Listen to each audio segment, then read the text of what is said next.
எங்கள் வீட்டுக்கார் மண்டையிலேயே 8 தையல்கிட்ட போட்டிருக்காங்க. பாட்டில் அடிச்சிருக்காங்க சார். மது போதை சார், ஃபுல்லாக போதையிலேருந்து அடிச்சிருக்காங்க சார். சென்னை எர்ணாவூர் நேதாஜி நகர் பகுதியைச் சேர்ந்தவர் ஜான்.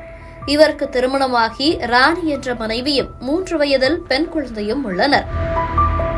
இவர் வண்ணாரப்பேட்டையில் உள்ள துணிக்கடையில் பணிபுரிந்து வருகிறார். இந்நிலையில் கடையில் பணியை முடித்துவிட்டு வீட்டிற்கு சென்றவர் தங்கையை பார்த்துவிட்டு வருவதாக கூறி எர்ணாவூர் சுனாமி குடியிருப்பு பகுதிக்கு சென்றுள்ளார்.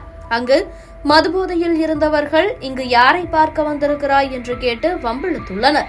அதற்கு இவர், நான் என் தங்கை வீட்டிற்கு வந்துள்ளேன் என கூறியுள்ளார். மேலும் நீங்கள் யார், எதற்காக என்னை கேள்வி கேட்கிறீர்கள் என்றும் கேட்டுள்ளார். அப்போது இருவருக்கும் இடையே வாக்குவாதம் ஏற்பட்டுள்ளது.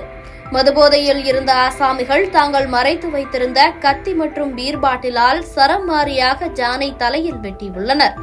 இதில் படுகாயமடைந்த ஜானை அக்கம்பக்கத்தினர் மீட்டு அரசு ஸ்டான்லி மருத்துவமனையில் சிகிச்சைக்காக சேர்த்துள்ளனர்.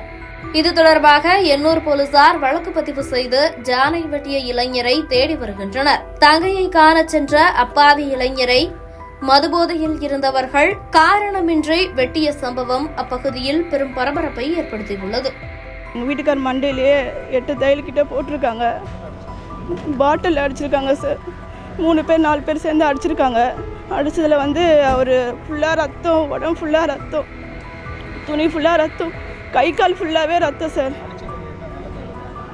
மது போதை சார், ஃபுல்லாக போதையிலேருந்து அடிச்சிருக்காங்க சார்.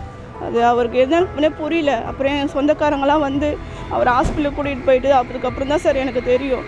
அவரை வண்ணாரப்பேட்டையில் ஒரு துணிக்கல்ல வேலை செய்கிறார், மாதம் 50 வேலை செய்கிறார். நானும் என் பொண்ணும் தான் இருக்கிறோம். அவர் எங்களை தான் பார்த்துக்கணும்.